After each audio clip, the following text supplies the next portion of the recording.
Video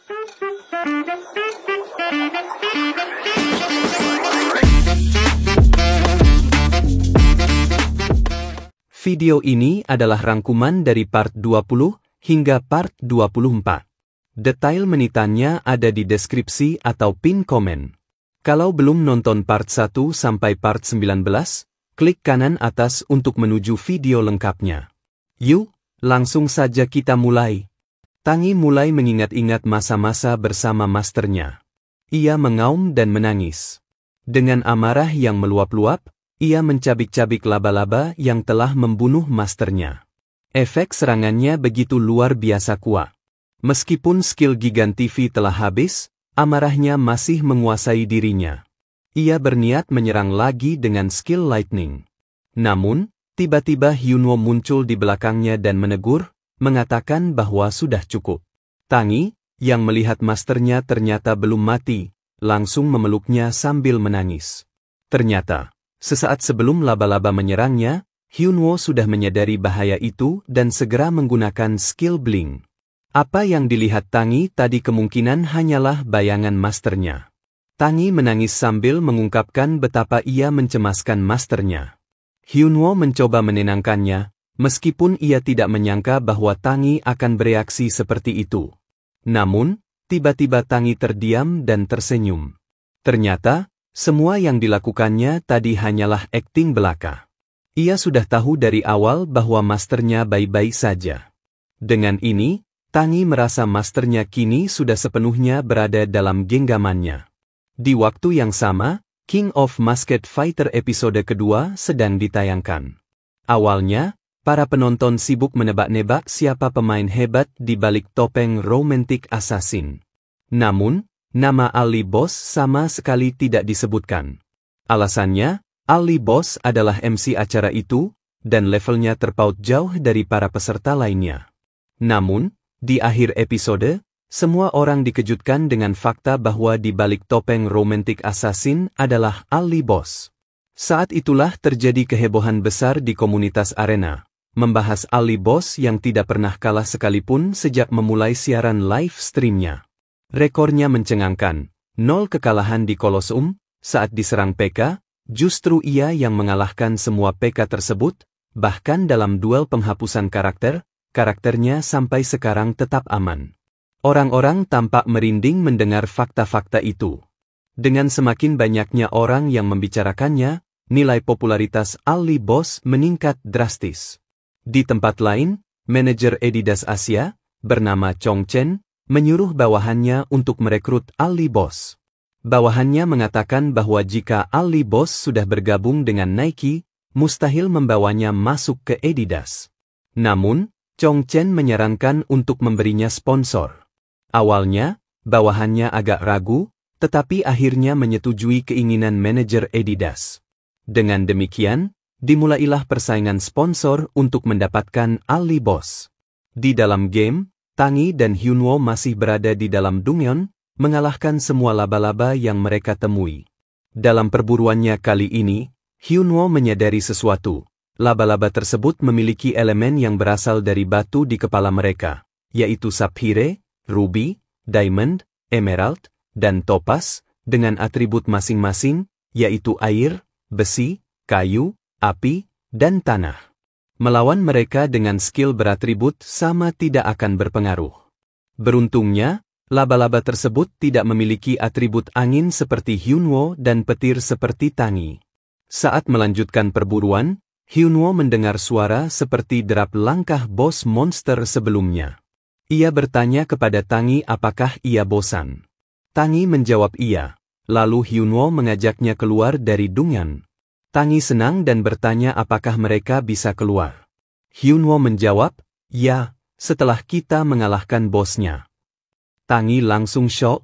Hyunwoo mengikuti sumber suara tersebut hingga menemukan bos laba-laba, Fifth Elemental Spider Crystal. Ia mulai menyusun strategi, karena bos monster itu belum banyak diketahui orang. Ini membuat pertarungan menjadi sulit, dan kesalahan sekecil apapun bisa berakibat fatal. Ia hanya memiliki satu kesempatan ini, karena Gerard tidak mungkin memberikan peta itu lagi. Setelah selesai menyusun strategi, Hyunwoo berniat memberikan sambutan pertama dengan serangan dari gelang terkutuk.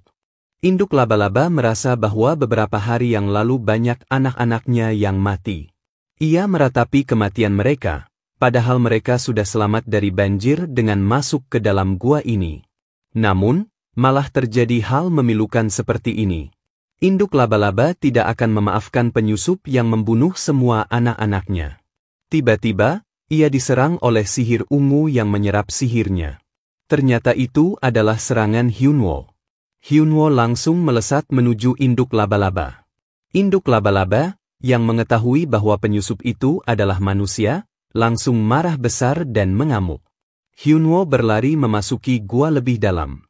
Ternyata, ia dikejar oleh induk laba-laba tadi. Karena serangannya yang brutal, Hyunwoo terdesak hingga masuk ke ruangan tempat induk laba-laba berada. Tanpa memberi jeda, induk laba-laba menyerangnya dengan api yang menyebar ke segala arah. Hyunwoo masih bisa menghindari serangan-serangan itu. Kini, induk laba-laba menyerang dengan es. Hyunwoo mengandalkan skill Bash dan Blink untuk terus menghindar. Tangi bertanya dengan kesal, "Mau sampai kapan kita lari-larian seperti ini?" Tanpa basa-basi, Hyunwoo melempar Tangi ke arah atas induk laba-laba. Tangi marah dan berjanji akan mengingat perlakuan Hyunwoo kepadanya. Namun, ia tetap mengaktifkan skill Gigantivi dan menyerang bagian punggung induk laba-laba dengan skill Lightning. Dengan sombong, Tangi memukul berkali-kali punggung induk laba-laba, tanpa menyadari bahwa Hyunwoo sudah berteriak menyuruhnya pergi dari situ. Tiba-tiba, warna permata di punggung laba-laba berubah menjadi hijau. Tangi panik karena badannya tidak bisa digerakkan. Akhirnya, Tangi dihempaskan oleh induk laba-laba dan berubah menjadi kecil lagi. Induk laba-laba marah besar dan mengganti warna punggungnya menjadi kuning, lalu mencoba mengurung Hyunwoo dengan sihir tanah. Namun, Hyunwoo berhasil menghancurkan sihir itu dan melesat ke atas dengan gesit. Induk laba-laba terkejut, tetapi ia tidak berniat menyerah. Ia segera mengubah punggungnya menjadi diamond, meningkatkan ketahanan fisiknya secara drastis. Hyunwoo tidak gentar. Dengan penuh percaya diri, ia menerjang induk laba-laba. Jedwar. Efek serangan itu begitu dahsyat hingga menghempaskan bebatuan di sekitar mereka. Hyunwoo mulai menunjukkan tanda-tanda kelelahan, tetapi kondisi induk laba-laba jauh lebih parah. Hyunwoo berpikir bahwa induk laba-laba sudah memasuki fase keduanya. Ia memutuskan menggunakan gelang inti naga gurun untuk menyerang. Sementara itu, induk laba-laba juga tidak tinggal diam. Ia menyiapkan sihir kombinasi api dan air untuk melancarkan serangan balasan. Kedua serangan mereka saling beradu dengan kekuatan luar biasa. Hyunwoo mulai kesulitan karena serangannya didesak sedikit demi sedikit oleh sihir induk laba-laba. Namun, ia sudah menyiapkan langkah berikutnya dengan menggunakan skill dari gelang terkutuk. Dalam sekejap, serangan Hyunwoo berhasil menghantam kepala induk laba-laba. Terkejut dan semakin marah, induk laba-laba memutuskan untuk menyerang dengan nekat, bahkan jika itu berarti mengorbankan dirinya sendiri. Ia melesat menuju Hyunwoo dengan tubuhnya yang besar. Namun, Hyunwoo dengan tenang menghindari serangan itu di saat terakhir. Akhirnya, pertarungan panjang tersebut berakhir. Hyunwoo mendapatkan gelar penguasa Spider. Ia melangkah mendekati drop item yang jatuh dari tubuh induk laba-laba. Saat memeriksanya, Hyunwoo terkejut melihat item unik bernama kutukan Krastel.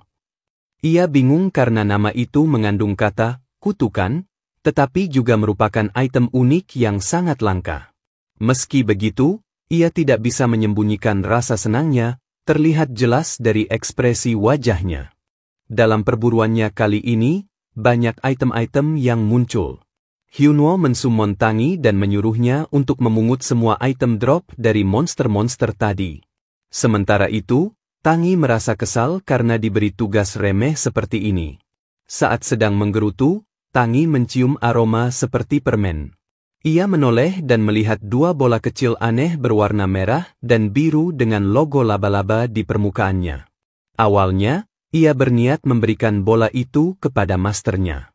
Namun, karena ia tahu sifat kikir masternya, Ia memutuskan untuk memakannya sendiri. Tiba-tiba, Hyunwoo terkejut menerima notifikasi bahwa peliharaannya, Tangi, telah mendapatkan inti Spider Crustle. Tubuh Tangi mulai bercahaya, tampak seperti sedang berevolusi. Setelah evolusi selesai, Tangi merasa tubuhnya menjadi aneh. Ekornya berubah menjadi biru, dan kedua pipinya kini berwarna merah. Hyunwoo hanya bisa menghela napas, bersyukur tidak terjadi sesuatu yang lebih buruk. Namun, Tangi terus memegangi pipinya yang berubah warna itu sambil mengeluh. Hyunwoo kemudian memeriksa status Tangi dan mendapati bahwa Tangi kini memiliki 2 skill baru, yaitu elemen api dan es. Melihat kemampuan Tangi yang mampu mengeluarkan 2 jenis sihir secara bersamaan, Hyunwoo tidak bisa menyembunyikan rasa irinya. Di kamarnya, Hyunwoo tampak lesu di depan komputer. Hal itu karena ia baru saja menerima email dari Kale yang berisi proposal sponsorship sebanyak 500 halaman. Kale memintanya untuk segera menentukan keputusan. Meskipun sudah lama membaca, Hyunwoo masih menyisakan 200 halaman lagi. Ia akhirnya memutuskan untuk rehat sejenak dengan menonton streaming di A World agar tidak mengantuk. Banyak streamer sedang melakukan siaran, namun ada satu yang menarik perhatiannya, yaitu stream dari JT Telkom. Hyunwoo mengeklik siaran tersebut dan mendapati Jung Han-baek sedang melakukan sesi tanya-jawab. Salah satu penonton mengejek Han-baek, mengatakan bahwa Han-baek tereliminasi lebih dulu di King of Masked Fighter episode 2. Hyunwoo tersenyum kecil membaca komentar netizen itu. Namun, orang di samping Han-baek menyangkal komentar tersebut, menyebutkan bahwa acara itu hanyalah variety show, dan Han-baek hanya bermain-main di situ, tidak mengeluarkan semua kemampuannya. Penonton lain yang mendengar penjelasan itu banyak yang sependapat. Hyunwoo mulai merasa marah karena tidak terima dengan pernyataan ngawur tersebut. Han-baek bahkan menambahkan bahwa jika ia serius, ia bisa mengalahkan Ali Boss dalam 30 detik. Pernyataan itu membuat Hyunwoo semakin naik pitam. Akhirnya, Hyunwoo memutuskan bahwa bukan hanya Han-baek, tapi JT Telkom juga akan ia hancurkan. Di dalam game, Hyunwoo dan Tangi sedang berbaring santai di padang rumput sambil memandangi langit biru yang cerah. Hyunwoo sedang mencari ide. Ia berniat memberikan posisi MC acara King of Masked Fighter kepada Yongchan. Ia merasa menyesal karena saat melawan bos laba-laba, ia tidak melakukan streaming. Kini, ia merasa kehabisan ide untuk konten streaming. Konten Colosseum, perburuan, dan raid sudah tidak menarik lagi bagi orang-orang. Jika ia paksakan pun, penonton tidak akan bertambah, padahal ia ingin channelnya berkembang. Dalam lamunannya, Tangi tiba-tiba menyela bahwa ia butuh bantuan. Hyunwoo berpikir, apa peliharaan bisa memberinya quest? Ternyata, Tangi hanya ingin diajari cara memperpanjang pedang dan jurus Kamaham. Membuat Hyunwoo malas karena ternyata itu bukan quest. Tangi bersikeras ingin diajari, tapi Hyunwoo malah memalingkan wajahnya dengan malas menanggapi. Hyunwoo menyuruh Tangi mempelajari sihir api dan esnya saja. Tiba-tiba, Hyunwoo tersadar akan sesuatu. Ia baru menyadari bahwa konten mengajar selebriti untuk bertarung di arena pasti akan menarik. Hyunwoo memuji Tangi karena berkat Tangi, ia jadi menemukan ide. Tangi tersenyum dan meminta diajari. Namun, bukannya mengajari, Hyunwoo malah lock out dari game. Tangi yang kini sendirian mengumpat, dasar master bodoh sialan. Setelah itu, Hyunwoo mengirim email kepada Kale untuk menyampaikan idenya. Kale terlihat antusias dengan gagasan tersebut. Dalam email itu, Hyunwoo juga menyebutkan bahwa ia akan menyerahkan peran MC acara King of Masked Fighter kepada Yongchan. Kale sebenarnya sudah menduga hal ini, tetapi ia yakin Hyunwoo memiliki rencana besar di balik keputusannya, dan ia merasa tidak sabar untuk melihat apa yang akan terjadi. Sementara itu, di dalam game, berbagai hidangan lezat disajikan di depan Tangi. Hyunwoo memulai live stream bertema santai dan meminta Tangi makan sepuasnya selama siaran berlangsung, menjadikan momen itu sebagai mukbang untuk menarik perhatian penonton. Di sela-sela siarannya, Hyunwoo mengundang penonton untuk bertanya apa saja tentang Ali Boss. Respons penonton langsung membludak, dengan berbagai pertanyaan membanjiri kolom komentar. Hyunwoo memutuskan untuk menjawab pertanyaan-pertanyaan ringan terlebih dahulu sebelum masuk ke topik yang lebih serius. Penonton mulai bertanya tentang posisi Hyunwoo saat ini. Hyunwoo menjawab bahwa ia berada di pegunungan Haejin. Ia juga menjelaskan bahwa beberapa hari lalu ia telah membangkitkan Dongyeon, dan video tentang Dongyeon tersebut akan diunggah 2 hari lagi. Rasa penasaran penonton terhadap Dongyeon itu meningkat, terutama setelah Hyunwoo memperlihatkan teasernya. Antusiasme penonton tampak jelas dari reaksi mereka terhadap cuplikan tersebut. Kemudian, seorang penonton bertanya tentang cara cepat naik level. Hyunwoo menjawab dengan diplomatis bahwa tidak ada tips khusus, hanya perlu memburu monster. Namun, jawaban ini tidak memuaskan penonton, yang langsung meminta tips lebih spesifik. Hyunwoo akhirnya menjelaskan bahwa untuk cepat naik level, pemain harus menjadi pemain solo dan berburu lebih banyak dibandingkan pemain lain. Meskipun demikian, beberapa penonton tetap skeptis terhadap jawabannya. Ada juga yang bertanya bagaimana caranya bertarung sehebat Ali Boss. Hyunwoo memilih untuk melewatkan pertanyaan itu, begitu pula dengan pertanyaan tentang membuka topengnya. Ketika seorang penonton bertanya apakah Hyunwoo gugup saat duel penghapusan karakter, Hyunwoo menjawab santai, "Ya kan manusia biasa, ya pasti enggak lah. Soalnya gue yakin pasti menang." Jawaban ini memancing reaksi kesal dari sebagian penonton karena terdengar sombong. Pertanyaan lain yang muncul adalah cara naik ke peringkat gold di Colosseum. Beberapa penonton menyarankan membeli item bagus atau menggunakan jasa joki.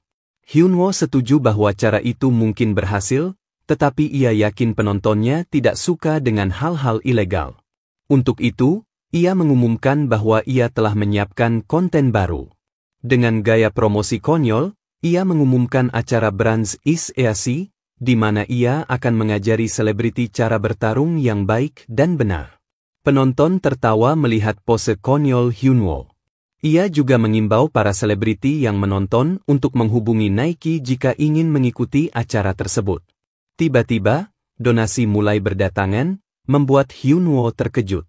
Pengumuman ini semakin meningkatkan antusiasme penonton, karena Ali Boss dikenal sebagai sosok yang telah mengalahkan streamer terkenal dan para pro gamer.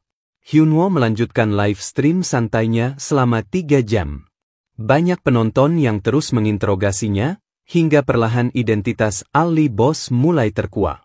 Salah satu fakta yang terungkap adalah Ali Boss berusia 23 tahun dan masih jomblo sejak lahir. Penonton mulai membuat lelucon tentang hal itu, meskipun beberapa juga merasa kasihan. Hyunwoo tampak kesal, tetapi tetap menjawab beberapa pertanyaan terakhir. Salah satu pertanyaan yang menarik adalah apakah ia tertarik menjadi pro gamer. Hyunwoo berpikir sejenak dan mengatakan bahwa mungkin suatu hari nanti ia akan mencoba. Ia menambahkan bahwa kemarin ia melihat sesuatu yang mengejutkan di award. Dalam siaran salah satu pro gamer, disebutkan bahwa acara King of Masked Fighter hanyalah mainan anak-anak. Bahkan, pro gamer tersebut mengklaim bahwa dengan kekuatan maksimal, mereka bisa dengan mudah mengalahkan pemain amatir. Ia juga menyebutkan bahwa Golden Eagle Rock sengaja kalah demi Ali Boss. Pernyataan ini memicu kemarahan banyak penonton, terutama karena tim JT Telkom yang disebut oleh pro gamer tersebut berada di posisi paling bawah liga tahun lalu. Hyunwoo dengan tegas menyatakan bahwa jika ia menjadi pro gamer suatu hari nanti, ia akan menghancurkan tim itu.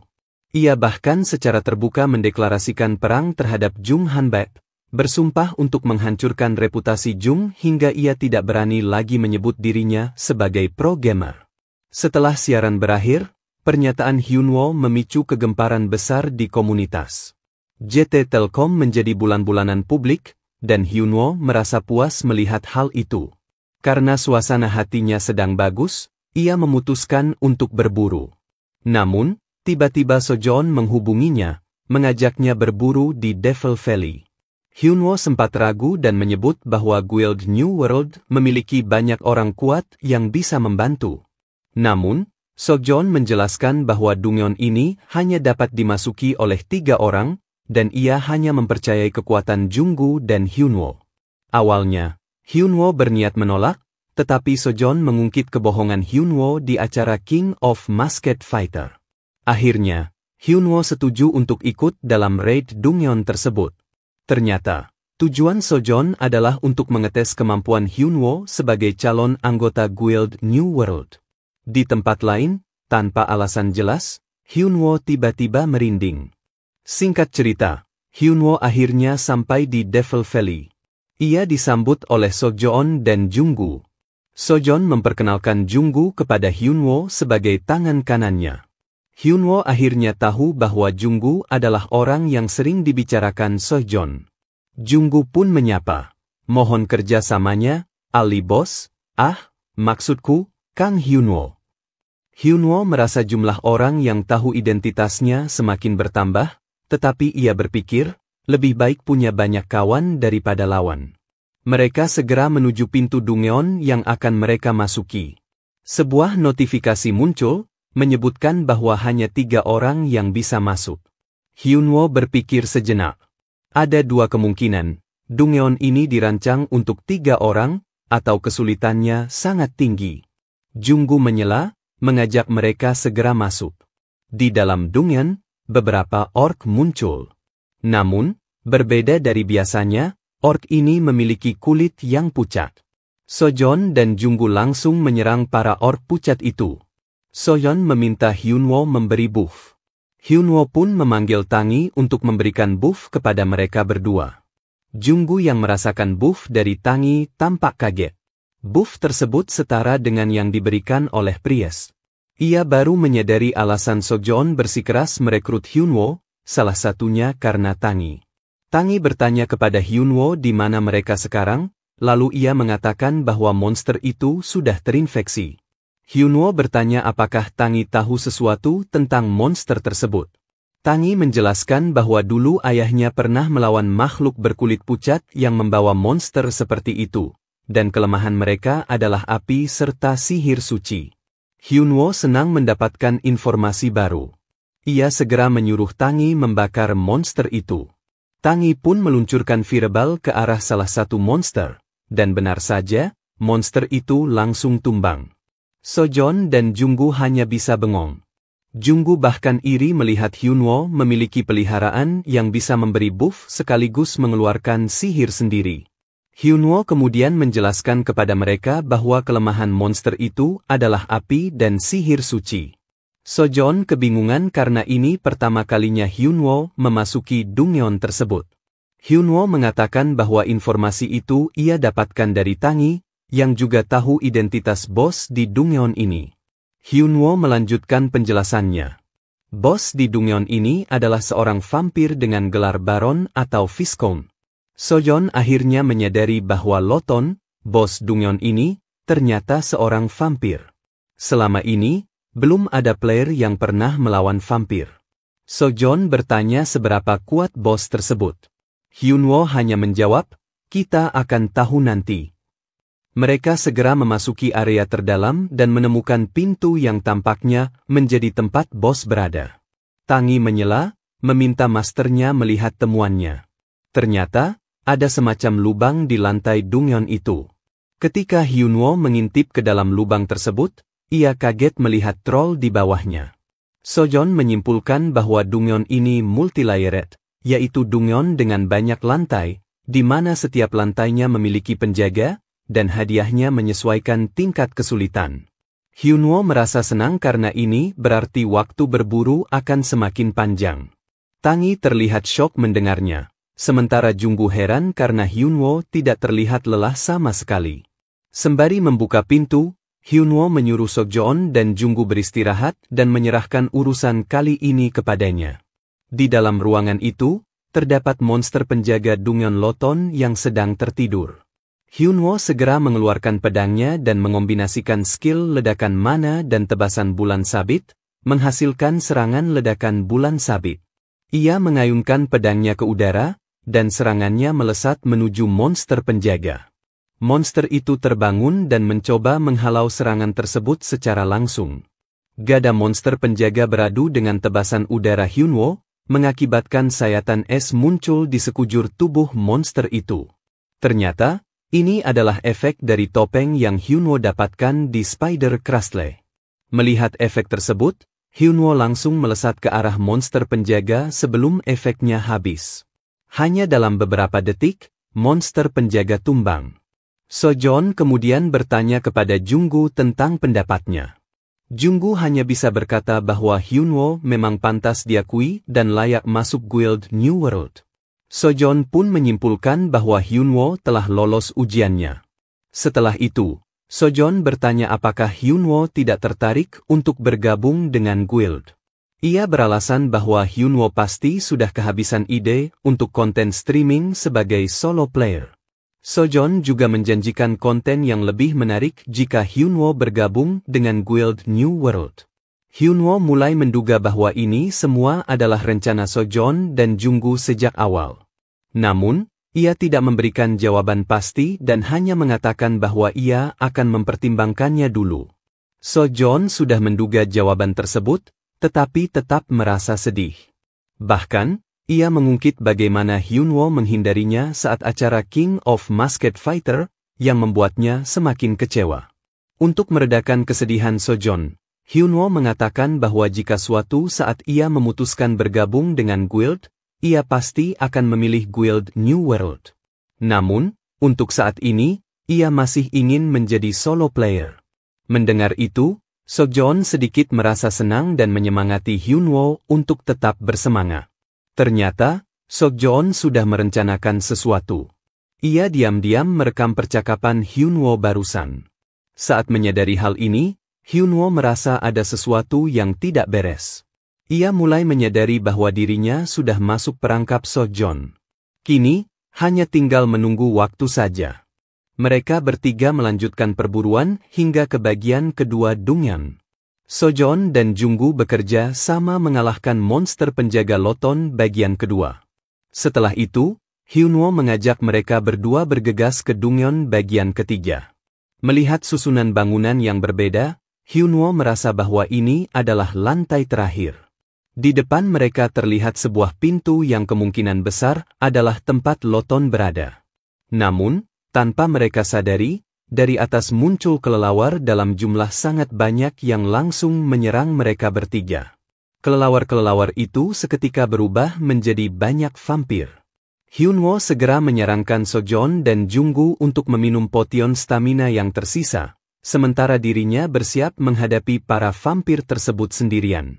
Saat para vampir menyerbu bersamaan, Hyunwoo menggunakan skill semburan api dari gelang naga miliknya. Api yang awalnya kecil berubah menjadi kobaran besar yang langsung membakar para vampir yang menyerang mereka. Junggu hanya bisa menghela napas, tidak lagi terkejut dengan berbagai rahasia yang dimiliki Hyunwoo. Setelah membersihkan vampir-vampir itu, mereka akhirnya memasuki pintu yang diyakini sebagai tempat Loton berada. Di dalamnya terdapat sebuah peti mati. Saat mendekati peti tersebut, Sojeon menduga bahwa bosnya pasti akan keluar dari dalam peti. Junggu menyarankan agar mereka menyusun rencana terlebih dahulu, dan Hyunwoo setuju. Namun, tanpa basa-basi, Sojeon langsung meninju peti itu hingga hancur berkeping-keping. Anehnya, Sojeon bingung karena tidak ada apa-apa di dalam peti tersebut. Tiba-tiba, terdengar suara menguap di samping Sojeon. Sosok tersebut berkata, "Kenapa aku diganggu saat sedang istirahat?" Sojeon langsung melancarkan tinjunya ke arah sosok vampir itu. Namun, tinju Sojeon dengan mudah ditangkis hanya dengan satu tangan oleh vampir tersebut. Merasa diremehkan, Sojeon segera mengeluarkan sihir suci dari tangan yang dipegang oleh Loton. Seketika, vampir itu menghempaskan Sojeon dengan skill Blood Shield. Meskipun terhempas, Sojeon masih mampu menjaga keseimbangannya. Sosok itu ternyata adalah Loton Senort, seorang vampir kelas Viscount. Loton kemudian mengeluarkan skill Blood Field, membuat darah menyebar di area sekitar dan memberikan debuff berupa penurunan stat sebesar 20% kepada mereka bertiga. Soyeon lalu mengajak Hyunwoo dan Junggu untuk bekerja sama menghajar Loton bersama-sama. Dengan pemberian buff dari Tangi, mereka bertiga melesat menyerang Loton bersama-sama. Loton bergegas menggunakan Blood Shield-nya, namun serangan Soyeon mampu menembus pertahanan Loton. Loton terkejut karena Blood Shield-nya bisa ditembus. Tanpa ia sadari, Hyunwoo sudah berada di belakangnya. Loton meremehkan Hyunwoo yang hanya menggunakan pedang patah. Namun, ketika pedang Hyunwoo memanjang dan menebas dada Loton, barulah ia menyadari bahwa Hyunwoo adalah kesatria Kyone. Loton marah dan segera mengeluarkan skill Blood Spear. Tiba-tiba, Tangi menyela, mengatakan bahwa Loton tidak kreatif karena dari tadi selalu menamai skillnya dengan kata Blood. Tangi kemudian bertanya apakah Loton mengingat dirinya, karena dulu ayahnya pernah membuat Loton ketakutan. Loton tidak ingat dan tidak peduli dengan Tangi karena ia menganggap Tangi hanya hewan peliharaan. Seketika, Tangi marah besar dan mengaktifkan skill Giganti V. Ia langsung memukul kepala Loton hingga menancap ke tanah. Loton yang tersungkur malah tertawa. Dengan percaya diri, Loton mengatakan bahwa mereka semua akan dijadikan sebagai bawahannya. Hyunwoo kaget melihat betapa percaya dirinya Loton mengatakan itu, padahal hidungnya mengeluarkan cairan merah. Hyunwoo lalu mengejek dengan menyebut Loton mimisan, ditambah Soyeon yang tertawa melihatnya. Namun, Loton menyangkal dan mengatakan bahwa itu bukan mimisan, melainkan skill Blood Snot. Ya, padahal arti dari Blood Snot sama saja dengan mimisan. Memang kocak vampir satu ini. Tangi yang mendengar sangkalan Loton merasa bahwa vampir itu masih saja berlagak seolah-olah itu sebuah skill. Kini Loton menyadari bahwa kekuatan manusia-manusia di depannya sangat kuat. Ia tidak percaya harus mengeluarkan skill rahasianya untuk menghadapi mereka. Tiba-tiba, terjadi gempa di area tersebut, membuat party Hyunwoo terkejut. Loton membangkitkan darah orang mati yang terserap oleh ruangan itu, menciptakan gumpalan besar. Saat Loton sedang merapalkan skillnya, Tangi yang berada di dekatnya melancarkan skill Roar lebih dulu. Skill itu menurunkan serangan dan pertahanan lawan sebesar 10% serta meningkatkan damage sebesar 20%.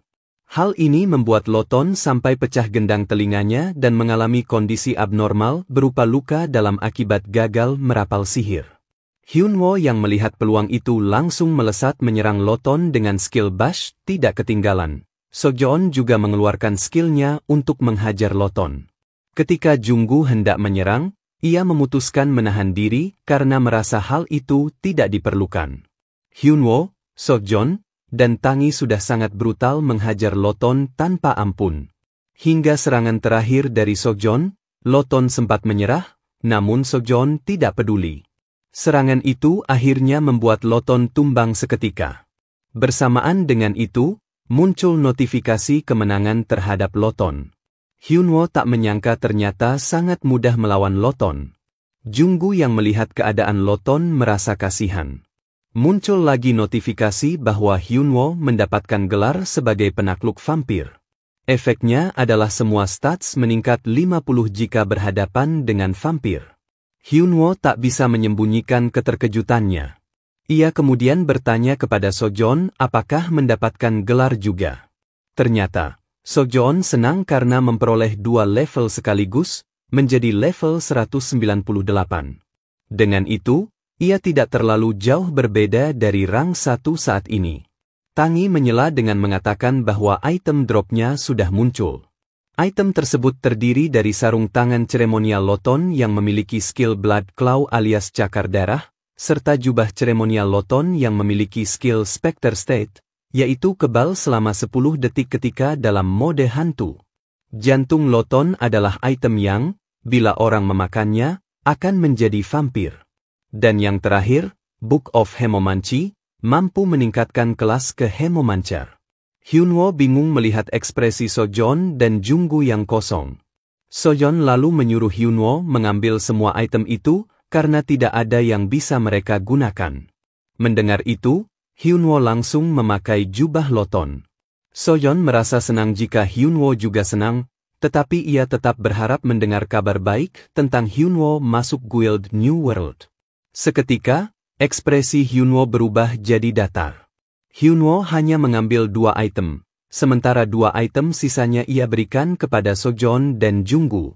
Ia kemudian beralasan pergi dengan mengatakan ada urusan lain. Sojeon, yang ditinggal begitu saja, merasa sedih. Sebegitu kerasnya Hyunwoo menolak masuk guild. Di apartemen Yongchan, Hyunwoo menerima telepon dari Kale.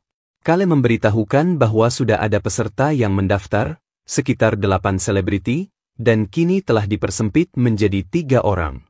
Ketiga orang itu adalah aktor aksi nomor 1 Hollywood, Dwayne Evans, kemudian dari Inggris, Christina, dan terakhir, aktor Hollywood asal Korea, Ryu. Hyunwoo tak menyangka semua yang disebutkan adalah superstar.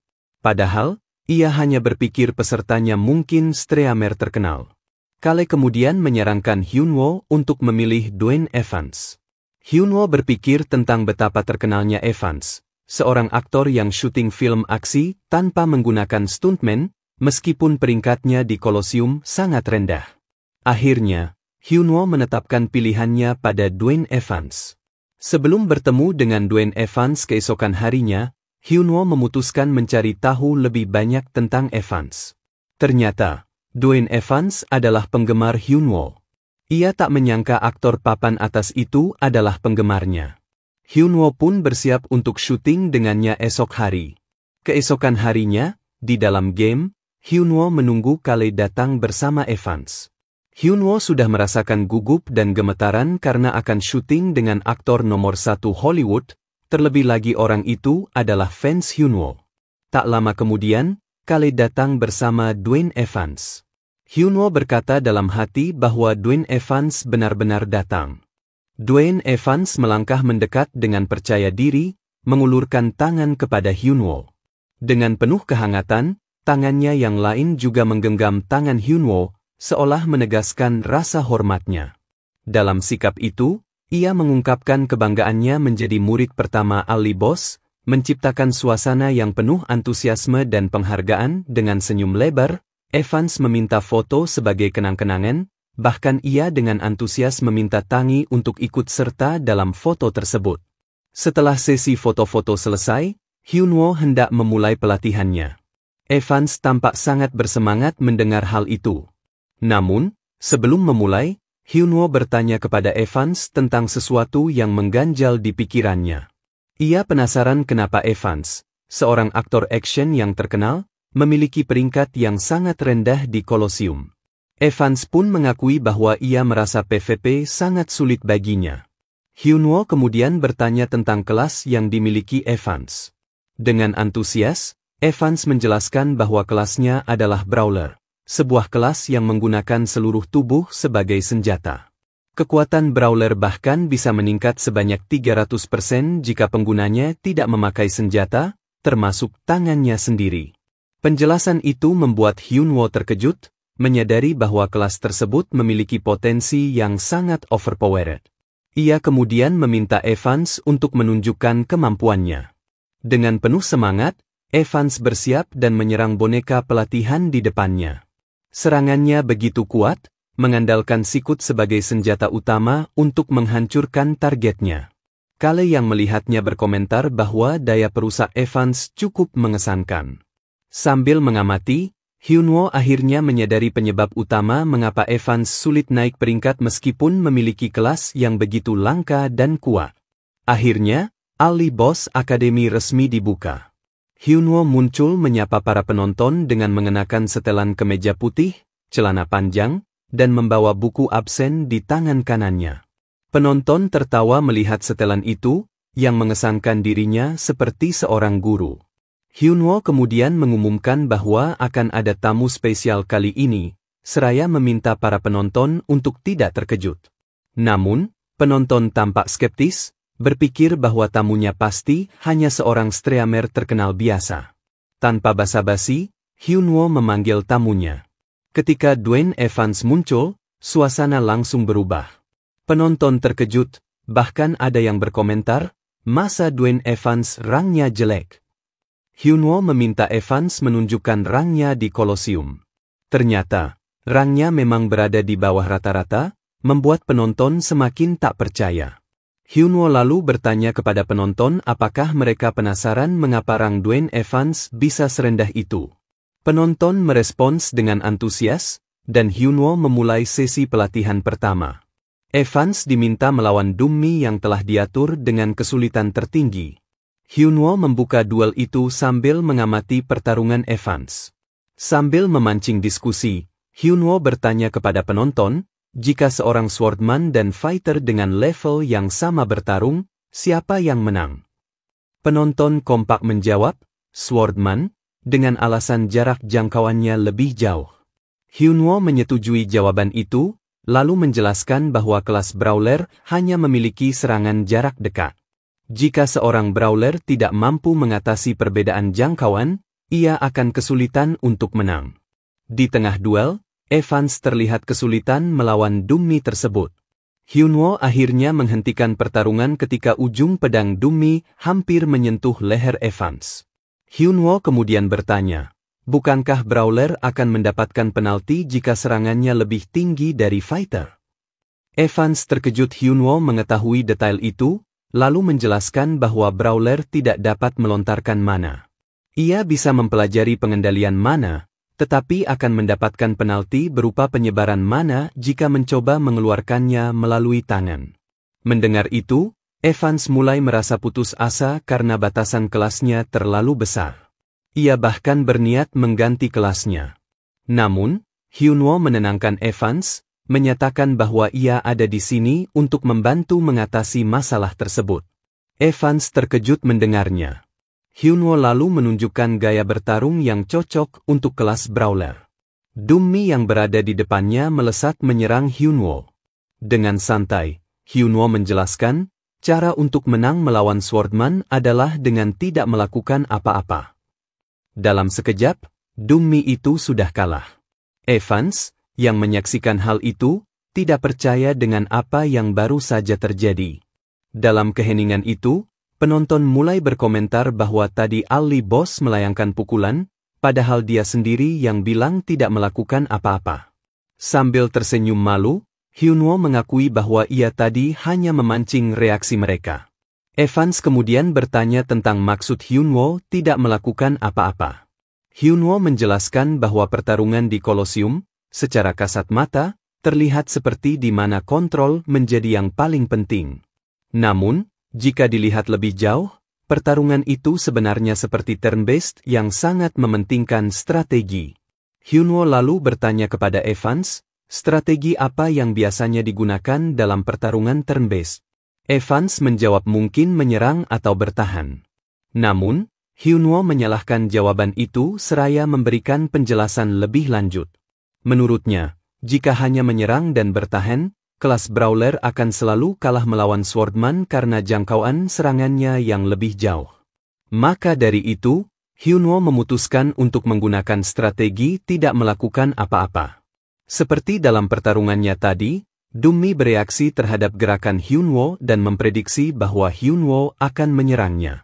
Setelah memperhitungkan jangkauan serangan, Dummi mulai menyerang.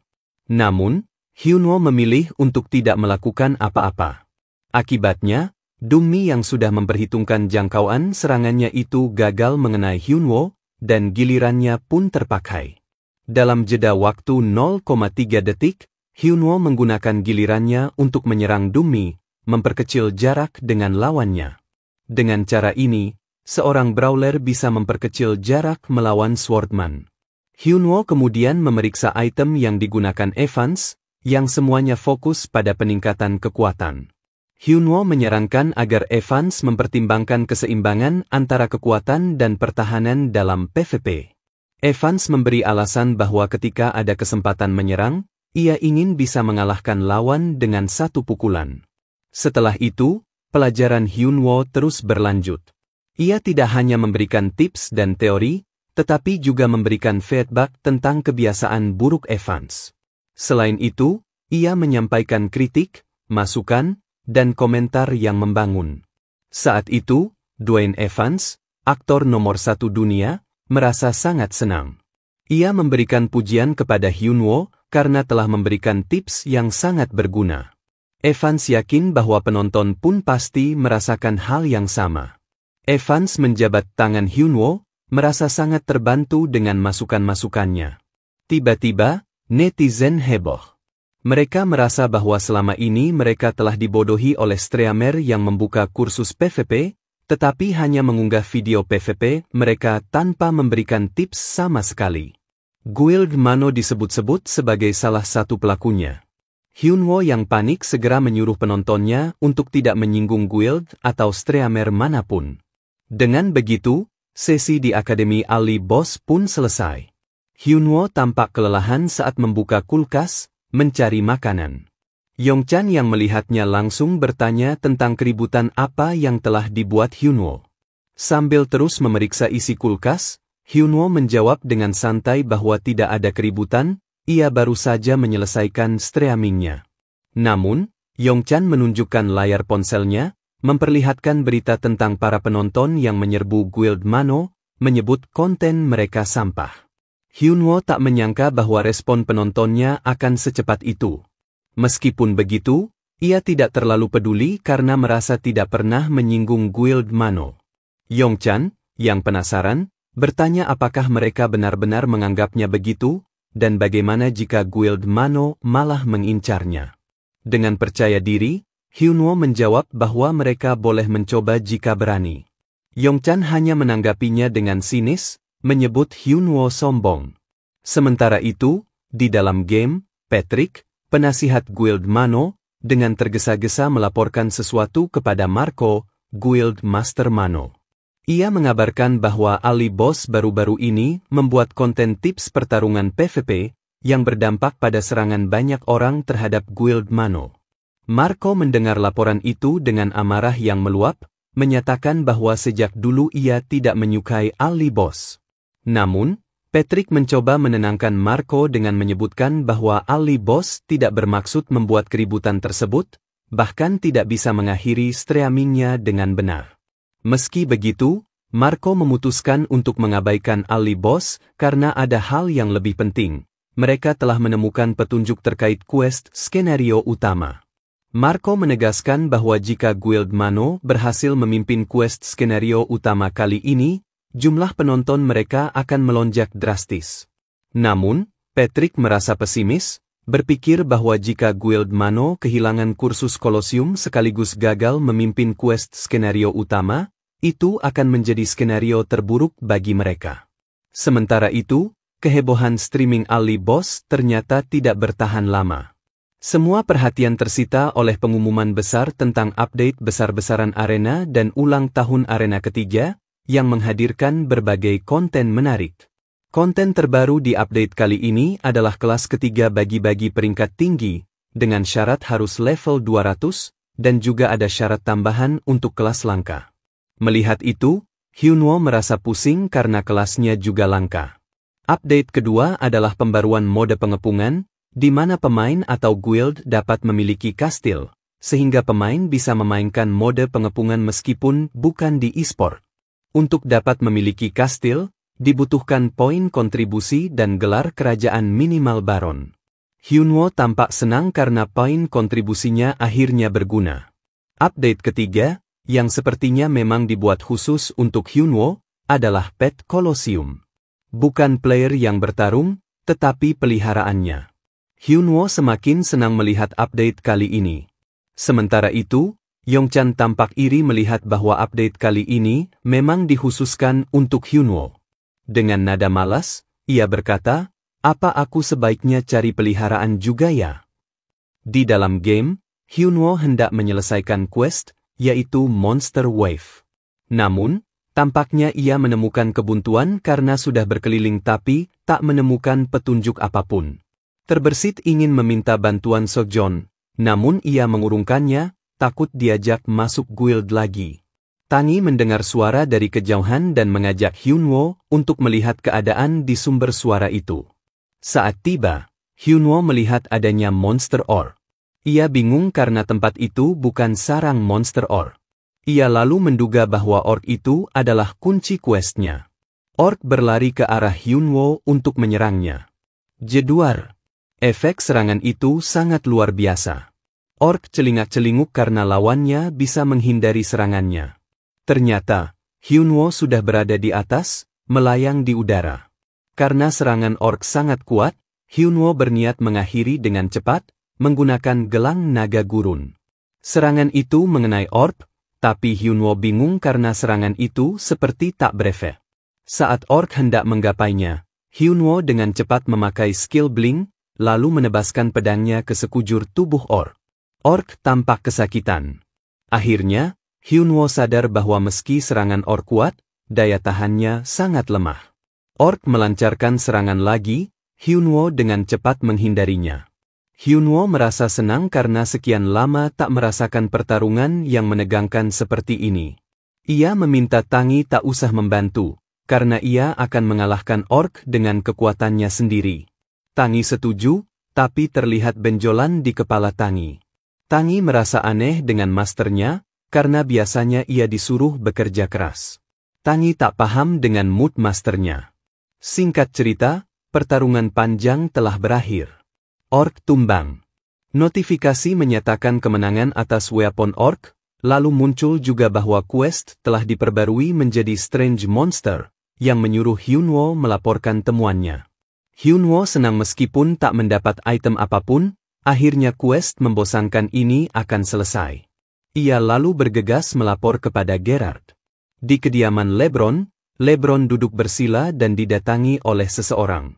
Orang itu adalah Gerard. Mereka saling menyapa satu sama lain, karena sudah lama tak bertemu. Lalu LeBron tanya perihal apa yang membawa Gerard menemuinya. Gerard menjawab bahwa ia butuh bantuan Paduka Raja untuk membereskan kejahatan yang berpeluang membahayakan kerajaan. LeBron sudah menduga bahwa Gerard datang hanya demi uang.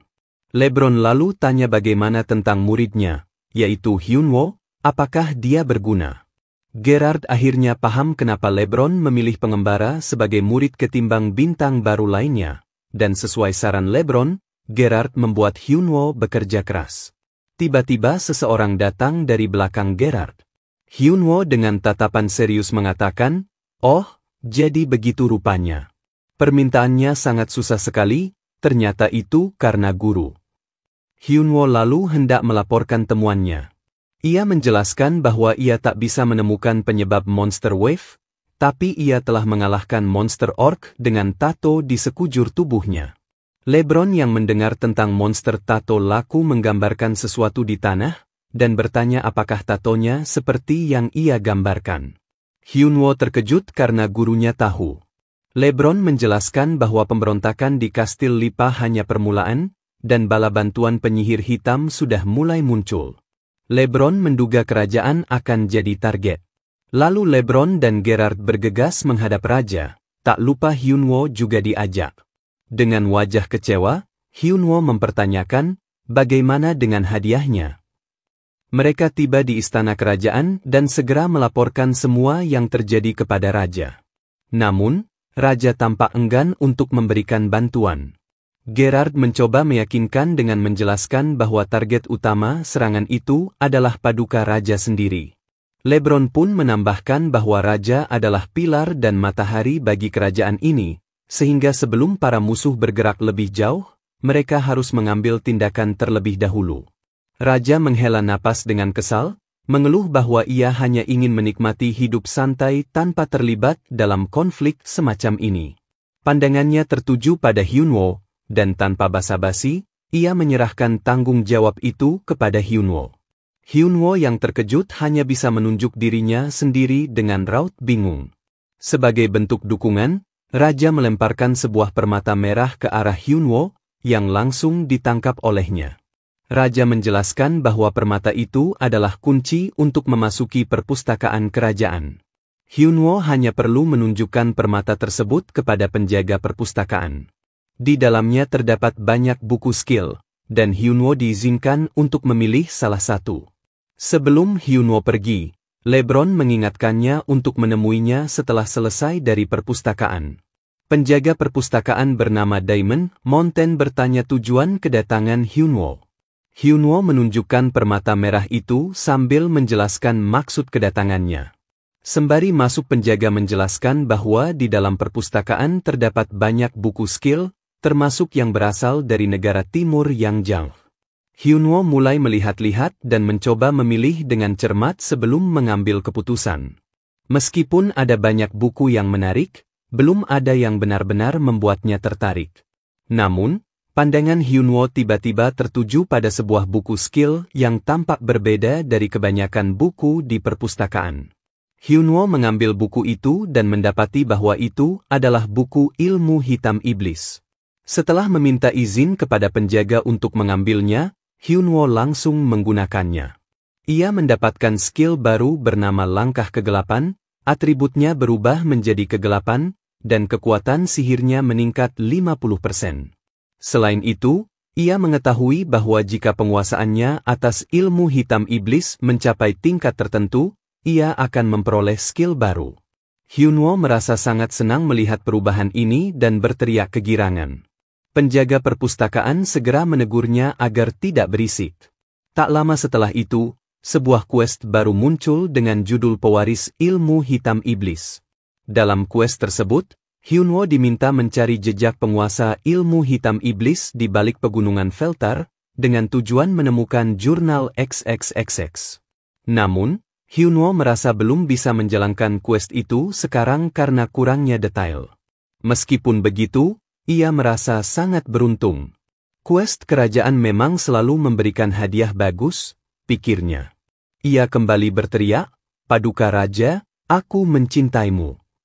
Penjaga sekali lagi menegurnya karena membuat keributan. Setelah itu, Hyunwoo pergi menemui LeBron dengan wajah penuh semangat. Ia bertanya alasan gurunya memanggilnya. LeBron membuka percakapan dengan sebuah pertanyaan, "Apa kau punya guild?" Ia menjelaskan bahwa tugas yang akan diberikan kali ini tidak bisa Hyunwoo lakukan sendirian.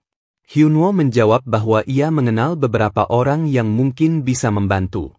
Mendengar itu, LeBron tersenyum tipis sambil mencandainya. "Jadi, kau punya teman juga rupanya?" Hyunwoo kesal dan menyebutkan nama 8 orang temannya. LeBron hanya tersenyum kecil dan berkata, "Cuma 8 orang? Selama ini kau hanya fokus berburu, ya?" Hyunwoo hanya terdiam mendengar sindiran itu. Tak lama, sebuah quest baru muncul berjudul Kebenaran di Balik Monster Wave. Dalam quest itu, Hyunwoo diminta membantu pasukan kerajaan dan menyelidiki pasukan pemberontak. Ia terkejut karena kali ini quest yang diberikan adalah quest skenario utama, MS. Saat hendak pergi, Hyunwoo berkata dengan percaya diri, "Saat aku kembali nanti, aku tidak hanya akan menjadi seorang kesatria Kyone, tapi lebih tinggi dari itu."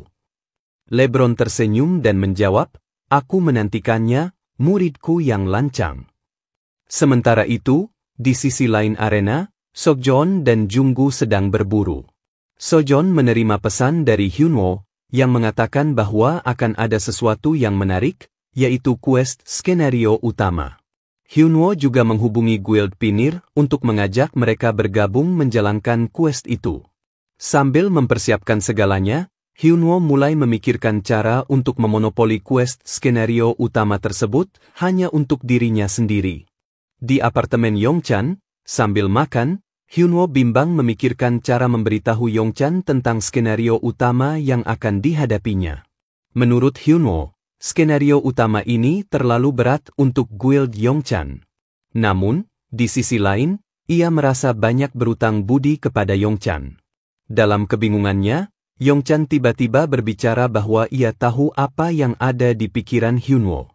Hyunwoo terkejut dan mencoba menjelaskan, tetapi Yongchan berkata bahwa meskipun ia tidak diajak, ia tidak akan marah. Ia merasa sudah cukup sibuk sejak Hyunwoo menyerahkan posisi MC King of Masked Fighter kepadanya.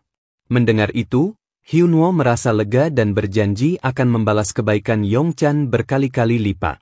Di arena, Hyunwoo bersama Guild New World dan Pinir menemui Garon, ketua pasukan kerajaan. Garon bertanya siapa yang bersama Hyunwoo, dan Hyunwoo menjawab bahwa mereka adalah pengembara. Ia menegaskan bahwa mereka adalah yang terbaik dari para pengembara, tetapi Garon tampak meremehkannya. Garon kemudian memberi perintah untuk mengalahkan monster-monster bertato yang tersebar. Semua parti mendapat quest yang sama. Hyunwoo segera memberi arahan agar mereka berpisah dan berburu monster secara terpisah untuk menyelesaikan quest lebih cepat. Di tengah persiapan, Sojeon mengusulkan lomba untuk melihat siapa yang paling banyak mengalahkan monster bertato. Hyunwoo dengan senang hati menyetujui ide itu. Ia segera bergegas mencari monster dan akhirnya menemukan golem bertato. Dalam waktu singkat, Hyunwoo berhasil mengalahkan golem itu. Sambil tersenyum, Hyunwoo bergumam, dengan begini sudah 23. Levelnya naik, dan ia memeriksa statusnya. Ia kini berada di level 137, dengan banyak gelar yang membuatnya semakin kuat. Namun, ia memutuskan mengakhiri perburuan lebih cepat. Tangi merasa heran dan bertanya mengapa Hyunwoo berhenti, padahal tadi ia ikut berlomba. Hyunwoo menjelaskan bahwa karena tidak ada imbalan, ia tidak terlalu serius. Mendengar itu, Tangi protes, menyebut masternya licik karena memanfaatkan jiwa kompetitif orang lain. Kembali ke kamarnya, Hyunwoo mengunggah video terbaru tentang pertarungannya melawan Krastle. Respons penonton cukup baik, tetapi sebuah komentar dengan nama African Eagle tiba-tiba muncul, mencoba menjatuhkannya. Komentar itu terus berlanjut hingga membuat Hyunwoo kesal. Hyunwoo menyadari bahwa nama Eagle mungkin menunjukkan hubungan dengan Hanbok. Tanpa ragu, ia memblacklist akun itu. Di tempat lain, Hanbok menghancurkan keywordnya karena frustrasi setelah di blacklist. Teman-temannya bertanya apa yang terjadi, tetapi Hanbok, sambil tersenyum penuh amarah, menjawab bahwa tidak ada apa-apa. Keesokan harinya, Hyunwoo mencoba mengeluarkan atribut kegelapannya. Namun, efeknya membuatnya merasa mual. Dengan waktu yang tersisa 10 menit sebelum pertemuan dengan Dwayne Evans, ia berniat memakai topeng. Namun, saat itu juga, Dwayne tiba lebih awal, membuat Hyunwoo terkejut hingga tersungkur. Hyunwoo bertanya mengapa Dwayne datang lebih cepat. Dwayne menjelaskan bahwa ia punya kebiasaan tiba 10 menit sebelum waktu yang dijanjikan. Hyunwoo terkagum-kagum dengan sikap rendah hati Dwayne, meskipun ia seorang aktor terkenal. Hyunwoo lalu bertanya apakah Dwayne sudah berlatih seperti yang diajarkannya. Dengan percaya diri, Dwayne menjawab, "Bagaimana kalau aku tunjukkan langsung?" Sebuah dummy swordsman muncul di belakang Dwayne. Dwayne dan dummy itu bersiap. Dengan senyum penuh keyakinan, Dwayne meminta Hyunwoo melihat sejauh mana kemajuan murid pertamanya. Dummy menghunuskan pedangnya ke arah Evans, yang dengan cepat berhasil menghindarinya. Tanpa ragu, Evans melancarkan tinjuan ke bagian perut dummy. Hyunwoo, yang mengamati refleks Evans, memuji perkembangannya. Ia mengingat bahwa sebelumnya Evans sering bertanya tentang PvP di waktu senggangnya tanpa kenal lelah. Kini terlihat bahwa Evans telah berlatih mati-matian, dan Hyunwoo memuji semangat pantang menyerahnya. Akhirnya, dummy pun dapat dikalahkan Evans dengan mudah. Hyunwoo bertanya apakah Evans siap naik ke peringkat bronze. Dengan penuh semangat, Evans menjawab bahwa ia siap. Streaming Ali Boss pun dimulai. Hyunwoo menyapa para penontonnya sambil menjelaskan bahwa hari ini Evans akan bertarung untuk menaikkan peringkatnya di Colosseum. Hyunwoo berjanji akan memberikan feedback setiap kali Evans selesai bertarung. Namun, penonton tampak skeptis, mereka tidak percaya Evans mampu melakukannya. Hyunwoo langsung membantah komentar meremehkan itu dan berkata kepada penonton agar jangan kaget jika nanti Evans berhasil. Namanya netizen, ya, ujar Hyunwoo, selalu seperti itu, suka meremehkan orang lain. Untuk memanaskan suasana, Hyunwoo mengajak para penontonnya untuk taruhan. Jika Evans tidak kalah sama sekali dan berhasil naik ke bronze, maka streaming Ali Boss akan libur selama 2 minggu. Namun, jika Evans kalah, Ali Boss akan streaming 4 kali seminggu. Penonton dengan antusias menyetujui taruhan itu. Kemudian Hyunwoo menoleh ke Evans dan bertanya, "Kamu bisa kan?" Namun, Evans terlihat frustrasi dengan beban tersebut. Hyunwoo, yang merasa heran, bertanya di mana rasa percaya diri Evans. Dengan nada ragu, Evans menjelaskan bahwa Dungmi tadi hanya diatur pada tingkat kesulitan biasa. Melihat perubahan sikap Evans yang tiba-tiba gugup, Hyunwoo memutar otak mencari cara untuk menyemangatinya. Mengingat bahwa Evans sangat menyukai tangi, Hyunwoo berkata, "Kalau kamu menang, kamu boleh memegangi tangi sepuasnya selama 1 jam." Mendengar janji tersebut, semangat Evans langsung membara. Penonton yang menyaksikan suasana itu tampak iri. Di sisi lain, Tangi yang berada di tempat berbeda tiba-tiba merasa merinding tanpa alasan. Kini tiba saatnya bagi Evans untuk menunjukkan perkembangannya kepada penonton. Hyunwoo juga memandu jalannya pertarungan, namun dalam bentuk roh. Tak lama, seorang lawan muncul di depan Evans. Seorang swordman yang selama ini menjadi momok bagi Evans. Pertarungan dimulai. Swordman menyerang dengan pedang yang diselimuti aura biru, melancarkan tebasan vertikal. Namun, serangan itu dengan mudah dihindari oleh Evans. Swordman mencoba melanjutkan dengan serangan menyilang, tetapi Evans kembali menghindarinya dengan cepat, membuat Swordman terkejut dan tak percaya. Evans teringat perkataan Hyunwoo, bahwa jika lawan menyerang dengan serangan jarak jauh, fokuslah untuk terus menghindarinya. Ketika mana lawan habis, itulah saatnya untuk menyerang. Dengan keyakinan penuh, Evans melesat menuju Swordman. Swordman panik dan tak sempat menghindar. Evans melancarkan serangan Shoulder Smash, diikuti dengan skill Rapid Attack. Saat masih menyerang, Evans kembali teringat perkataan Hyunwoo, bahwa jika sudah banyak mengeluarkan skill, mundurlah terlebih dahulu untuk menunggu cooldown selesai. Evans segera mundur beberapa langkah ke belakang. Ternyata, saat itu juga, musuhnya sudah tumbang. Notifikasi kemenangan muncul. Evans tampak bingung, tak menyangka pertarungan akan semudah itu. Penonton terkejut melihat perkembangan Evans. Hyunwoo berpikir bahwa Evans memang luar biasa. Selain statusnya sebagai aktor action, item yang dimiliki Evans jauh lebih baik dari para player biasa. Namun, kekurangannya adalah kesibukan sebagai aktor membuat permainan Evans buruk di arena, dan ia kurang tahu informasi penting tentang Colosseum. Dengan pemahaman yang diberikan, Evans kini terlihat tak terkalahkan. Setelahnya, Evans berhasil menghajar lawan-lawan dalam duel berikutnya dengan mudah. Singkat cerita, kini ia telah mengantongi 9 kemenangan beruntun. Hyunwoo menyemangatinya. "Evans, apa target kita?" "Masuk ke peringkat bronze tanpa kalah 1 kali pun," jawab Evans penuh semangat. "Bagus, sekarang kamu adalah monster," lanjut Hyunwoo dengan penuh semangat. Dengan wajah serius, akhirnya musuh ke-10 muncul. Seketika wajah mereka berubah ketika melihat lawan itu. Ternyata, ia adalah seorang penjoki dengan kemenangan sebanyak 13 kali. Hyunwoo sampai frustrasi dan termenung menghadapi situasi ini. Penonton tampak senang karena mereka yakin penjoki itu akan menang, dan mereka bisa menikmati streaming Ali Boss 4 kali dalam seminggu. Padahal, Hyunwoo berencana rehat streaming agar bisa fokus pada quest skenario utama, tapi malah bertemu penjoki.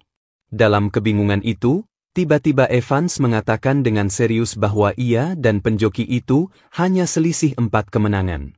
Masih ada semangat dalam dirinya, dan ia harus siap menghadapi rintangan apapun. Dengan percaya diri, Evans berkata, "Akulah sang monster."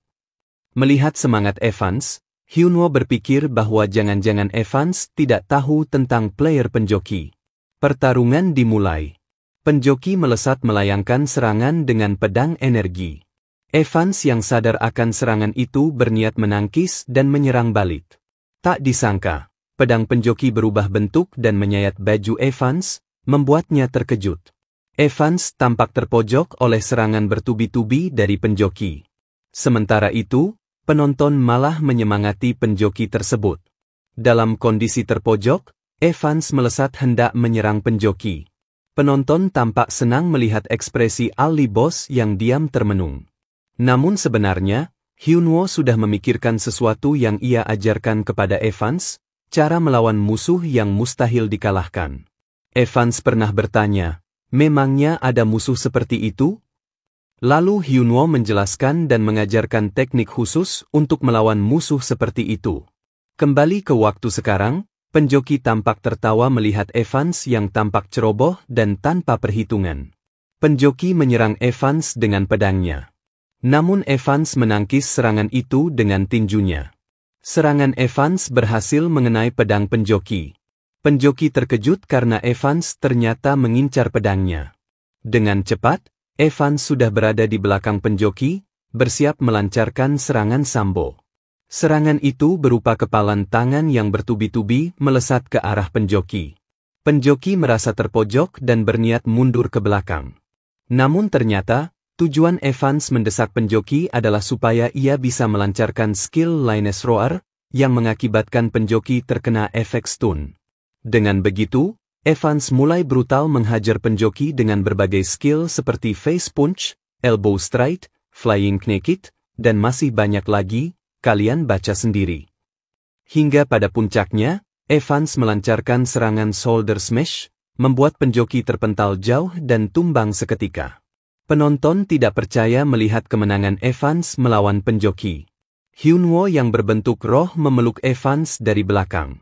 Ia mengatakan sangat senang dengan kemenangan Evans melawan penjoki. Evans yang tidak tahu apa-apa bertanya, "Penjoki? Apa itu?" Setelah mengalahkan penjoki, yang setidaknya berada di tingkat silver, tidak ada seorang pun yang bisa menghentikan kemenangan Evans. Akhirnya, Evans berhasil naik ke peringkat bronze setelah mencatatkan 19 kali kemenangan beruntun. Kemudian, Evans mengungkapkan kegembiraannya. Berkat bertemu Ali Boss dan belajar darinya, sesuatu yang tak mungkin menjadi mungkin.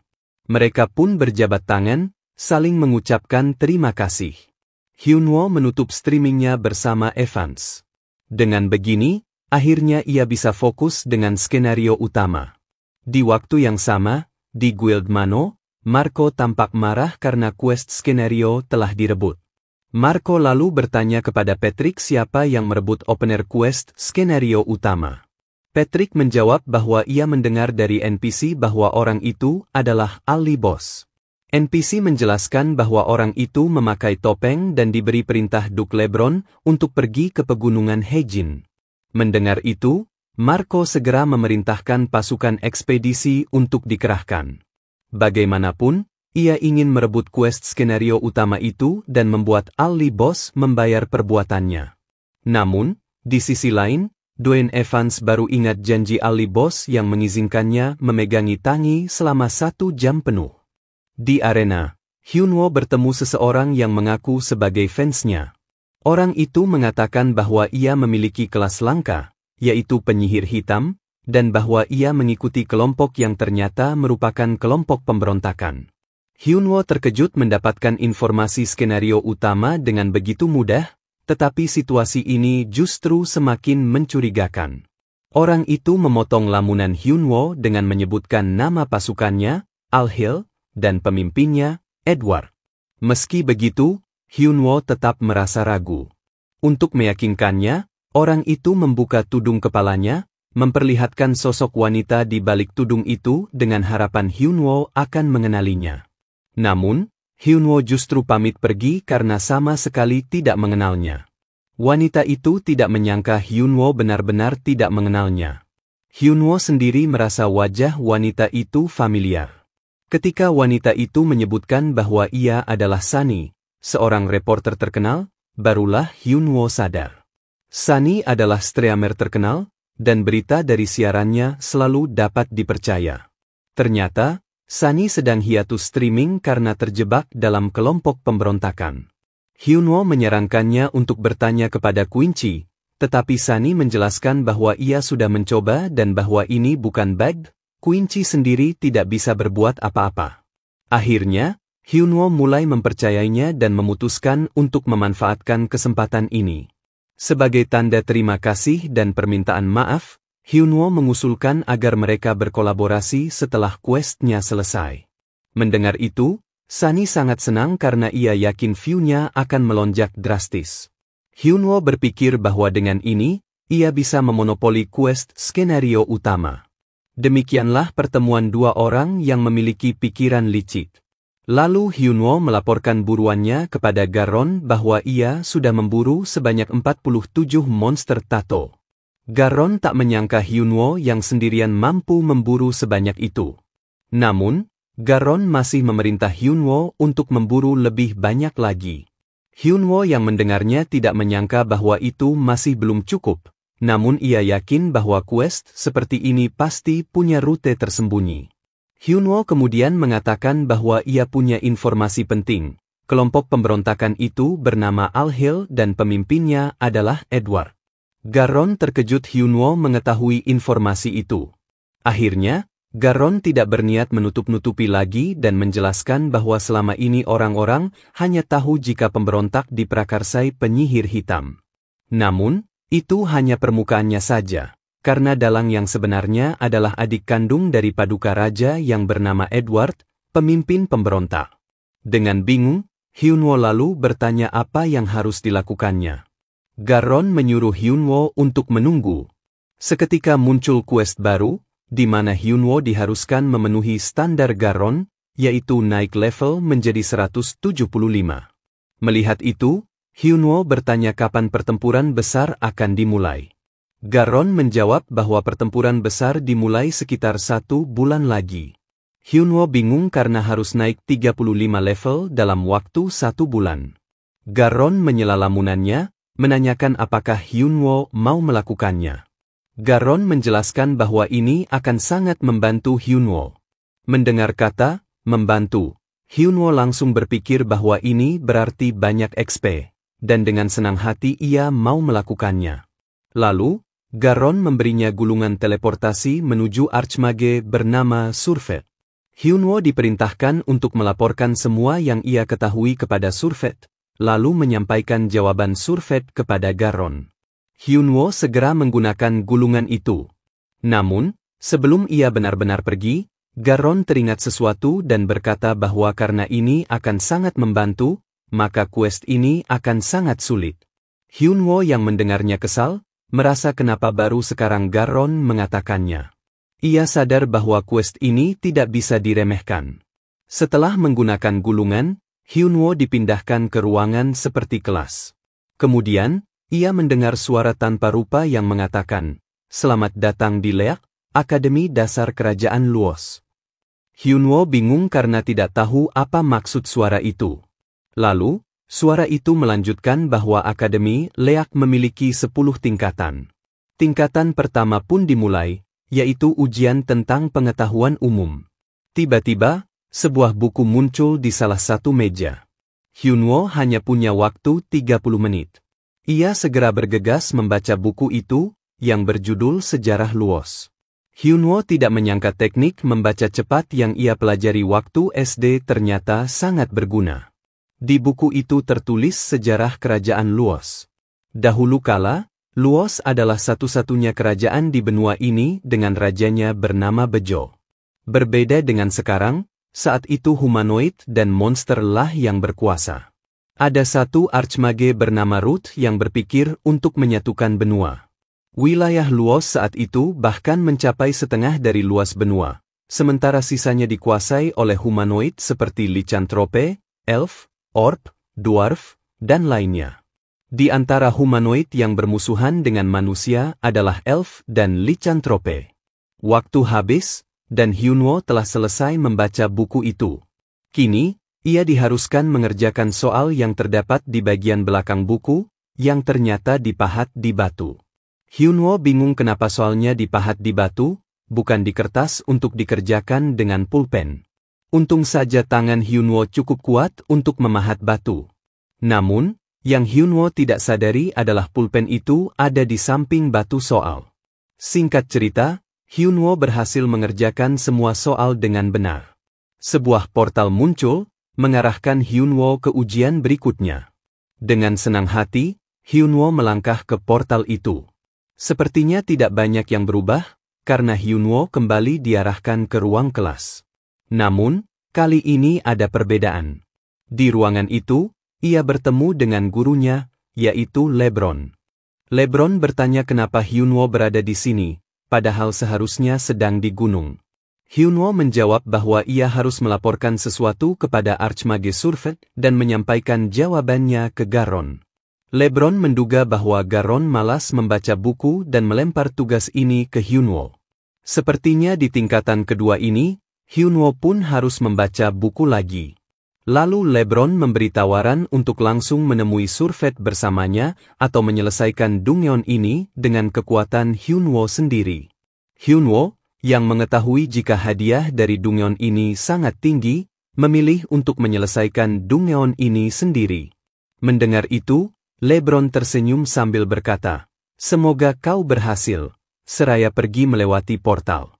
Tes kedua pun dengan mudah diselesaikan oleh Hyunwoo, walau begitu materi yang disampaikan berbeda dari ujian pertama. Namun, Hyunwoo masih saja bingung kenapa menjawabnya harus dengan cara memahat batu itu. Hyunwoo mengira ujiannya adalah dengan menulis di atas batu itu. Seraya menuju ujian selanjutnya, kini tempatnya berbeda, seperti di laboratorium. Dalam tes ketiga ini, Hyunwoo diharuskan untuk menyalurkan sihir ke bola kristal di depannya sesuai dengan pola energi sihirnya, mirip dengan waktu di Ultimate Battle. Mengetahui itu, Hyunwoo pun dengan mudah melakukannya. Surfet yang melihat itu dari ruangannya merasa terkejut, bertanya kepada LeBron yang duduk di belakangnya, "Dari mana kau menemukan anak semacam ini?" LeBron tak menjawab dan malah menikmati teh milik Surfet, membuat Surfet marah. Lalu Surfet melanjutkan, "Apa Hyunwoo benar-benar pengembara?" LeBron mengiyakan bahwa Hyunwoo benar-benar pengembara. Surfet segera memperlihatkan layar sambil mengatakan, "Memang ada pengembara dengan kemampuan seperti ini?" Bahkan menulis jawaban di ujian 1 dan 2 harus dengan pena yang diisi dengan mantra sharpness, tapi Hyunwoo dengan mudah menulis dengan tangannya. LeBron berpikir, dulu ia juga menulis dengan tangannya sendiri dan protes karena tempat penanya tidak kelihatan. Tak lama, Surfet dikejutkan lagi bahwa Hyunwoo telah melewati ujian ketiga, padahal muridnya sendiri susah melewati itu, yang ternyata muridnya adalah Mason. Dengan selesainya Hyunwoo di tingkat ketiga, notifikasi bermunculan tentang pencapaiannya. Hyunwoo terkejut karena skill yang berkaitan dengan sihir naik 1 tingkat. Hyunwoo yang melihat itu bertekad menyelesaikan Dungyeon ini. Setelah itu, Hyunwoo berhasil menyelesaikan tingkat keempat, kelima, keenam, dan ketujuh. Kini, di tingkatan ke-8, Hyunwoo diarahkan ke tempat seperti Kolosium. Di ujian kali ini, Hyunwoo diharuskan melawan humanoid dan memenangkan pertarungannya. Ia terkejut ketika yang muncul adalah Dakan. Namun, setelah diperhatikan, ternyata itu bukan Dakan asli, melainkan dummy yang diubah wujudnya menyerupai Dakan. Meski begitu, Hyunwoo berpikir ada kemungkinan dummy ini lebih lemah daripada Dakan asli. Tanpa ragu, Hyunwoo segera memanggil Tangi. Begitu muncul, Tangi bertanya, "Di mana kita? Ada masalah apa lagi dengan Dakan?" Hyunwoo menjelaskan bahwa yang dihadapinya bukan Dakan asli, hanya dummy. Mendengar itu, Tangi dengan malas meletakkan bokongnya ke tanah sambil berkata, "Kalau cuma dummy, kau selesaikan saja sendiri." Hyunwoo mendengus kesal. "Aku tidak menyuruhmu bertarung. Berikan aku buff saja," katanya. Setelah menerima buff dari Tangi, Hyunwoo merasa lebih kesal lagi melihat sikap santai peliharaannya. Ia memukul kepala Tangi sambil berkata, "Mana ada peliharaan bersantai sementara masternya bertarung?"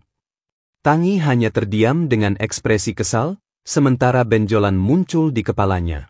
Hyunwoo kemudian mengingat kembali satu-satunya kekalahannya yang pernah terjadi, yaitu saat melawan Dakan. Ia pun berniat menjadikan pertarungan ini sebagai latihan untuk tanding ulang melawan Dakan suatu saat nanti. Dengan semangat, ia maju ke arena, dan pertarungan pun dimulai. Hyunwoo mengaktifkan semua buff yang ia punya untuk menahan serangan Dakan palsu. Serangan mereka beradu kuat, namun Hyunwoo masih bisa mengimbanginya. Hyunwoo merasa Dakan palsu sangat luar biasa sampai tangannya gemetaran.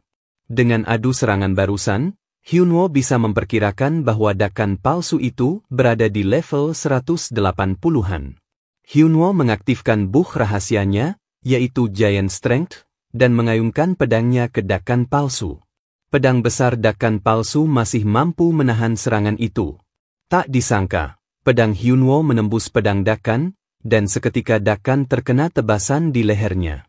Namun, saat Hyunwoo sedikit merasa menang, tiba-tiba Dakan palsu melesat menyerangnya secara membabi buta, hingga membuat Hyunwoo bingung. Di satu momen, Hyunwoo hampir terkena tebasan Dakan jika ia tidak tepat waktu menghindari serangan itu. Serangan tersebut membuat tanah di area itu hancur penuh retakan. Hyunwoo mulai berspekulasi bahwa saat stamina Dakan palsu ini berkurang, statnya justru akan meningkat. Maka dari itu, Hyunwoo bertekad dengan sisa waktu Giant Strength yang hanya 2 menit, ia akan mengalahkannya apapun yang terjadi. Jual beli serangan tak terhindarkan. Hyunwoo kembali menebas leher Dakan, namun Dakan yang penuh amarah menendang Hyunwoo hingga terpental ke belakang. Dengan cepat, Hyunwoo menggunakan skill langkah kegelapan dan berpindah tepat di belakang Dakan. Dakan, yang sudah menyadarinya, langsung berbalik dan serangan mereka kembali beradu kuat. Singkat cerita, pertempuran melawan Dakan palsu pun usai. Keduanya terkapar di tanah, terlihat dampak pertarungan yang sangat luar biasa. Walau begitu kemenangan tetap milik Hyunwoo. Notifikasi bermunculan, dan Hyunwoo terkejut karena stat galar semangat bertarungnya meningkat 100 poin. Padahal, jika melawan monster, peningkatan itu biasanya hanya 1 atau 2 poin. Seraya portal menuju tingkatan selanjutnya muncul, Hyunwoo bergegas memasuki portal itu. Nampaknya tak berubah, ia diarahkan ke Kolosium lagi. Tingkatan selanjutnya yaitu hati yang kokoh. Hyunwoo diharuskan melawan orang yang berharga baginya.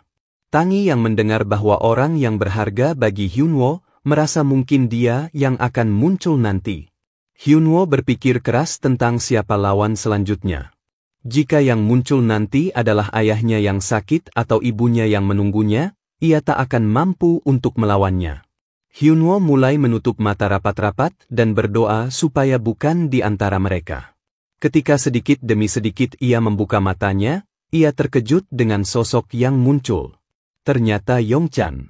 Menurut Hyunwoo, sistem arena pasti sudah membaca hatinya. Teman yang menunggunya selama ini, penyelamat yang membuka kesempatan untuknya, dan keluarga yang selalu mendukungnya. Namun, duar, bogem mentah Hyunwoo tepat mengenai Yongchan palsu. Sambil memukulnya, Hyunwoo mengatakan bahwa semua itu tidak ada hubungannya dengan ini. Hyunwoo masih memukuli Yongchan palsu dengan brutal dan berniat mentraktir Yongchan asli ayam goreng nanti. Tangi yang melihat itu bersyukur bukan dia yang muncul. Yongchan palsu babak belur dibuatnya. Namun, di tempat lain, Yongchan yang sedang memasak tiba-tiba merasa ingin memukul Hyunwoo. Dengan kemenangan mutlaknya melawan Yongchan palsu, Hyunwoo mendapatkan skill baru, yaitu Unbending Mind, atau hati yang kokoh dan tak mudah goyah. Surfet sambil menunjuk ke arah layar mengatakan dengan teriak kepada LeBron, bahkan dia sangat bengis, bagaimana bisa dia menghajar orang yang berharga baginya sampai seperti adonan roti. LeBron tak menjawab dan mengatakan dulu waktu ia sampai di tingkat 9, gurunya yang muncul, dan alhasil gurunya dihajar habis-habisan oleh LeBron. Surfet menanggapi bahwa guru dan murid sama-sama barbar. Tak lama, Hyunwoo muncul di belakang LeBron.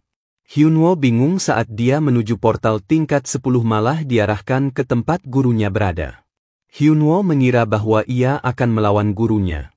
LeBron menjawab kalau begitu sih kau gak akan menang. LeBron lalu bertanya kepada Surfet di mana tingkat 10. Surfet menjawab bahwa tingkat 10 sudah rusak. Surfet menjelaskan butuh berbulan-bulan untuk memperbaikinya. Mendengar itu, Hyunwoo bertanya apa dia bisa kembali lagi jika tingkat 10 sudah diperbaiki. Tanpa basa-basi, Surfet memberikan 5 gulungan teleportasi kepada Hyunwoo untuk kembali ke tempat itu. Hyunwoo senang mendapatkan gulungan itu dan berniat membaginya ke Yongchan. Kemudian Surfet bertanya kepada Hyunwoo yang masih terbuai dengan kesenangan, tentang tujuan Hyunwoo datang menemuinya. Ketika Hyunwoo menjelaskan tujuannya, yaitu kelompok pemberontak bernama Alhil, hal itu membuat Survet terkejut dan menanyakan dari mana Hyunwoo tahu itu. Hyunwoo menjelaskan bahwa ia diberitahu oleh pengembara yang masuk ke gerakan itu. Survet merasa lega bahwa kini mereka punya semacam mata-mata, jadi akan mudah untuk membereskan mereka. LeBron menambahkan bahwa mereka sudah bertahun-tahun bertarung melawan kelompok pemberontakan, dan kini saatnya mengakhirinya. Kemudian Survet menyuruh Hyunwoo untuk melaporkan kepada Garon bahwa dia dan LeBron akan ikut dalam penumpasan pemberontakan. Mendengar itu, Hyunwoo berpikir, jika kesatria nomor 1 dan mage terbaik bersatu, itu artinya perang besar akan terjadi. Hyunwoo kembali ke camp tempat Garon berada. Hyunwoo melaporkan bahwa Survet dan LeBron akan bergabung. Mendengar itu membuat Garon menjadi tenang, seraya notifikasi menunjukkan penyelesaian quest Archmage Survet, mendapatkan XP, dan levelnya meningkat. Saat tertulis bahwa ia akan mendapat hadiah dari Garon, membuat Hyunwoo senang. Namun, setelah menunggu tak kunjung diberikan, membuat Hyunwoo bertanya apa tak ada imbalan. Ternyata yang dimaksud hadiah adalah penilaiannya terhadap Hyunwoo, yaitu yang tadinya di dalam quest Hyunwoo harus mencapai level 175 kini, ia hanya harus mencapai level 170. Hyunwoo tak merasa itu sebuah hadiah. Setelahnya, Hyunwoo tak beristirahat dan langsung menaikkan levelnya. Ia bertekad menuntaskan questnya sebelum kembali memulai streaming. Tapi setelah 5 hari berada dalam neraka berburu, Tangi memutuskan untuk minggat ke pulau asalnya, sehingga Hyunwoo harus berburu tanpa bantuan Tangi. Namun, setelah 1 minggu berlalu, usaha tak mengkhianati hasil. Meskipun lemas dan kering kerontang, kini ia mencapai level 170 dan melaporkannya ke Garon. Garon menilai Hyunwoo sudah lebih kuat dari sebelumnya dan menyatakan bahwa Hyunwoo lolos. Dengan begitu, banyak notifikasi penyelesaian quest muncul, dan ia mendapatkan quest baru, yaitu pasukan khusus kerajaan, tujuan mendapatkan informasi dari internal Alhil. Namun, ada satu lagi, yaitu gelar baru yang Hyunwoo dapatkan, yaitu pasukan khusus pertama. Hal itu membuat kelelahan Hyunwoo menghilang seketika. Hyunwoo lalu bertanya tentang keberadaan markas Alhil. Garon hanya tahu jika mereka berada di dataran tinggi Kunta. Mendengar itu, Hyunwoo teringat, di antara wilayah perburuan yang terungkap di pegunungan Haejin, tempat itu adalah yang paling sulit karena terdapat habitat monster klan Kunta. Sosok mereka seperti gorila dengan tinggi sekitar 4 meter. Mereka gesit dan memiliki kekuatan besar. Selain itu, mereka juga cerdas karena bisa membaca pergerakan pemain.